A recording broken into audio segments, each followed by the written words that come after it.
자, 이제 세 번째 선형 모형입니다. 이제 일반 선형 모형, 일반화된 선형 모형.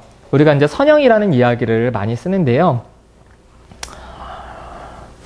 선형이라는 이야기를 쓰는 거는 이해하고 계산하기 쉽기 때문에 이제 선형을 가정하는 겁니다. 좀 아까 보셨던 요 회귀식입니다. DV, Y를 예측하는 모형이 IV의 선형 조합으로 구성이 되었을 때 이렇게 표현할 수 있겠죠. Y 햇은 B1 X1 플러스 B2 X2 점점점 BI XI 플러스 A. 근데 여러분이 통계책을 보시다 보면은 이걸 A라고 표현 안 하고 B0라고 표현한 적도 있습니다. 절편을. 그렇게 이제 표현하기도 하는데요. 이런 선형 조합으로 구성할 수 있다. 선형이기 때문에 계산하고 이해하기가 용이합니다. 선형이기 때문에. 그래서 우리가 그동안 살펴봤던 분산 분석, 당연히 여기에는 공분산이나 다별량을 다 포함해서 분산 분석과 그리고 회귀 분석 같은 것들이 다 일반 선형 모형이었습니다. 그래서 더하기로 다 계산을 했던 거니까요. 그런데 현실에서는 선형이 아닌 데이터들이 많이 있습니다. 그런데 선형이 아닌 데이터들도 선형으로 변환시키면 계산과 이해가 용이하기 때문에 선형으로 만들어 놓습니다. 그래서 이거를 일반화된 generalized라고 표현을 해요. generalized 리니어 모델이다 이렇게 하는데요. 대표적으로 로지스틱 회귀 분석 같은 것들이 그렇습니다. 근데 이제 이게 선형이기 때문에 어떤 좀 한계들이 있냐면요. 계산과 이해가 용이합니다. 예를 들어 I의 사회성을 높인다는 거는 I의 사회성이 다른 변인들로 통해서 일정하게 높아진다는 걸 가정하잖아요. 그렇죠? 그래서 이해하기가 쉬운데 어떤 문제가 있냐면은 우리 현실 속에 있는 많은 자료들은 어떤 자료들은 선형으로 증가하지 않아요. 이렇게 역전되는 이렇게 U자처럼 일정하게 증가했다가 감소되는 데이터들도 많이 있습니다. 그래서 여러분이 일반 선형 모형은 가장 보편적으로 많이 쓰는 거지만 여러분이 분명히 A라는 변인과 B라는 변인은 연관은 있는데 회귀를 돌려도 뭐 상관을 돌려도 분산 분석을 돌려도 관계성이 나오지 않는다면 한 가지 의심해 볼 게 이게 선형이 아닌가를 생각해 보셔야 돼요. 그래서 삼포도를 그려서 그 데이터들이 선형인지 원형인지 거꾸로 된 U인지 뭐 곡선인지 이런 것들을 좀 살펴보실 필요가 있는데요. 이제 그 전에 많은 경우들은 선형으로 표현될 수 있어서 요거를 쓴다는 겁니다. 자, 이제부터 여러분이 조금 헷갈리실 수 있는 얘기들이 많이 나옵니다. 자, 일반 선형 모형에 대해서 한번 살펴보면요. 자, 다시 한번 보실까요? J집단에 속한 I라는 사람의 점수입니다. 분산 분석에서 나왔다는 얘기예요. 그렇죠? J라는 집단에 속한 I라는 사람은 점수는 전체 평균, 그리고 그 집단의 평균, 그리고 그 집단에서 개인이 갖고 있는 오차 수준이라고 할 수 있습니다. 그렇죠? 네.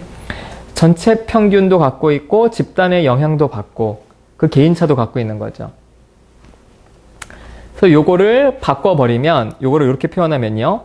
요 X바와 XJ바를 순서를 바꾼 겁니다. 그리고 여기에 X바를 결국에는 모집단의 평균으로 바꿔놓을 수도 있어요. 왜냐하면은 이 집단의 전체 평균은 모집단을 예측하기 위한 수치니까. 그래서 이렇게 표현할 수 있습니다. 자, 이거 보시죠. 이거는 우리가 오늘 살펴봤던 상관과 회귀에서 나오는 회귀 방정식입니다. Y햇은 BX 플러스 A죠. 그런데 이 Y햇이라는 거는 실제 데이터와 항상 차이가 있잖아요. 차이가 있죠. 그래서 회귀선을 그대로 갖고 가면서 그 오차가 있죠. 그 오차. 그리고 아까 요 A를 A라고 쓰기도 하지만 B0라도 쓰기도 한데 이렇게 했죠. 그럼 이렇게 표현할 수 있습니다. 지금 여러분 지금 얘랑은 앞에가 똑같은데 얘랑은 달라요. 얘는 이제 회귀 방정식의 Y 햇이고 얘는 특정한 사람의 점수입니다. 특정한 사람의 점수는 회귀식으로 예측할 수 있는 점수와 회귀식으로 예측할 때 생길 수 있는 오차, 이걸 뭐라 그랬죠? 잔차라 그랬습니다. 잔차. 이렇게 표현할 수 있겠죠. 그러면 요 회귀 계수인 B0 절편 역시 상수입니다. 그럼 식이 이렇게 비슷해져요. 어떤 특정한 사람의 점수는 우리가 관심 있어 하는 예, 그리고 상수 더하기 오차로 표현이 될 수 있어요. 그렇죠? 네. 자, 그러면 요 편차와 오차에 대해서 한번 보시죠. 요 위에 있는 공식은 분산 분석에서 나왔던 거고요. 밑에 있는 거는 우리가 조금 했던 회계에서 나왔던 겁니다. 제2집단에 속한 I라는 사람의 점수와 전체 평균의 차이, 전체 편차죠. 전체 편차는 그 사람이 속한 집단 간편차 더하기 그 집단 안에서 벌어지는 집단 내편차다, 이렇게 말씀드렸잖아요. 그렇죠? 여기 밑에 보세요. 어떤 사람의 점수를 예측하기 위해서 회기선을 그렸을 때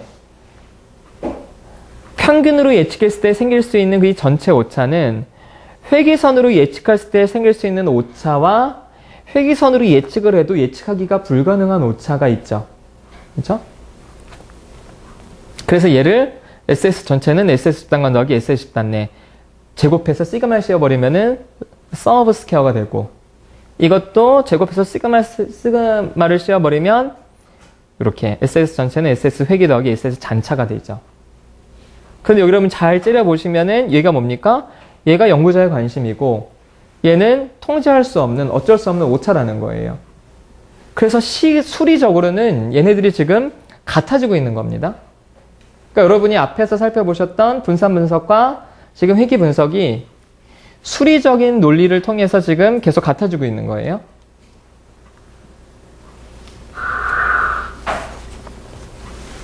자, 오른쪽 그림 한번 보시죠. 아빠의 양육이 자녀의 사회성에 미치는 영향이다. 그래서 아빠 모심 조건과 아빠 양육 조건으로 구분을 했고, 그래서 여기 X는 집단입니다. 요 Y는 자녀의 사회성이에요. 그래서 아빠 모심 조건에 어떤 애는 자녀의 사회성이 이렇게 낮고 어떤 애 이렇게 사회성이 이렇게 쭉 나와 있어요. 아빠 양육 조건에 참여했던 아이들의 사회성이 이렇게 있어요. 그럼 여러분 요 집단과 요 집단의 차이를 보시면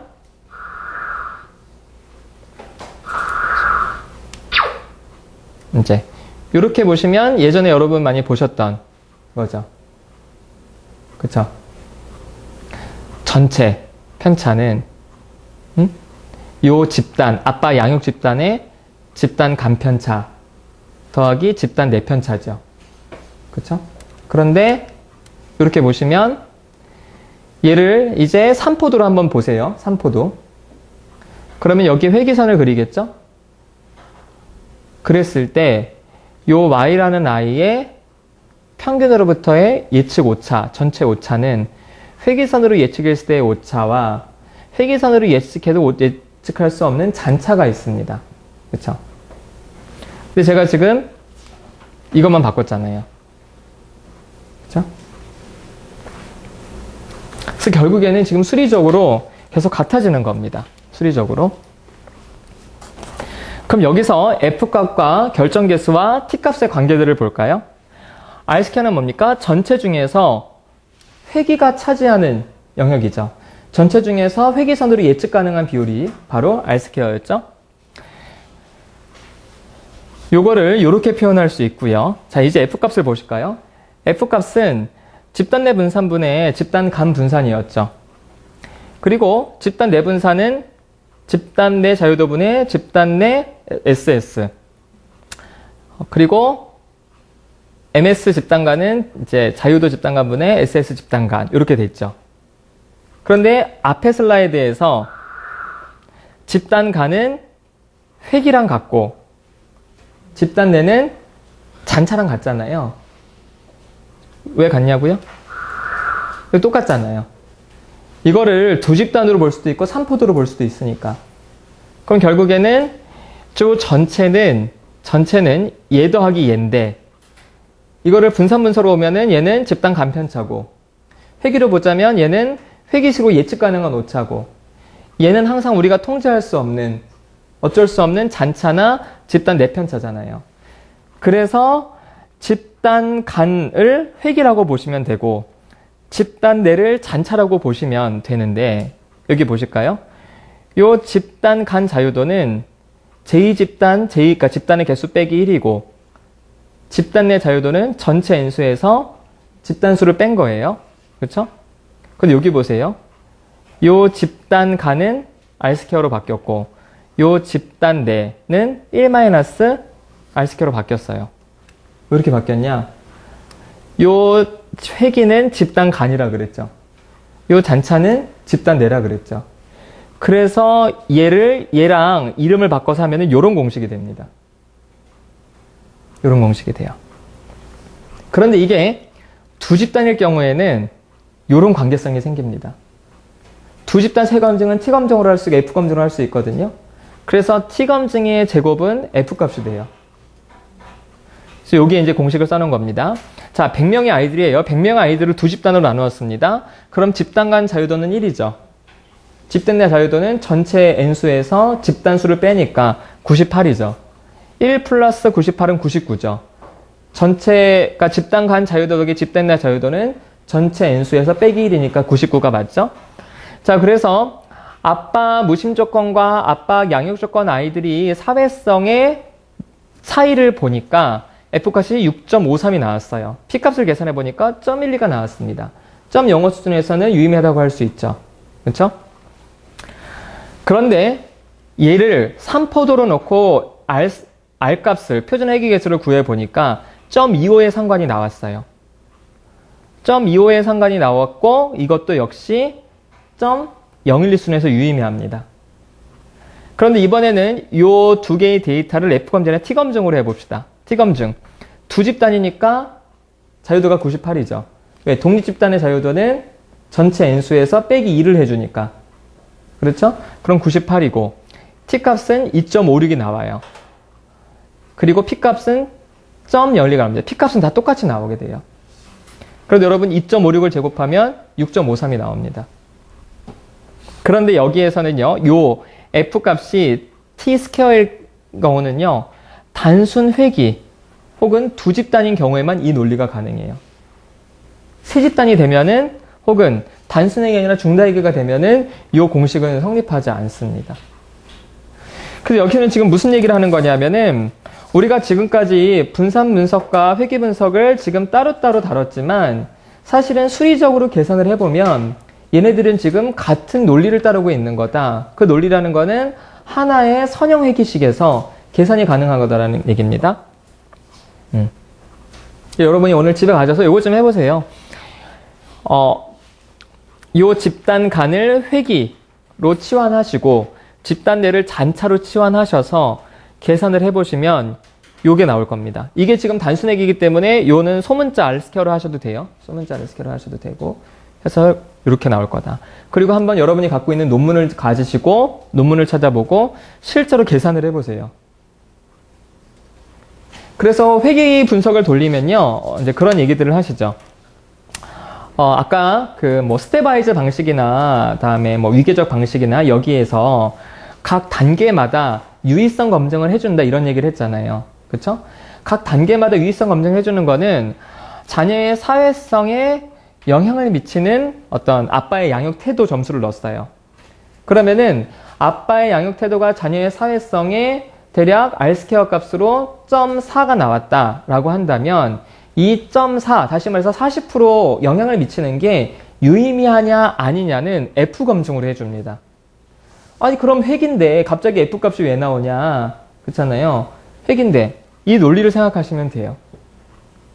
그래서 이제부터는 상관과 분산분석, 회귀 얘네들이 모두 같은 수리적인 논리 안에서 벌어지고 있다는 겁니다.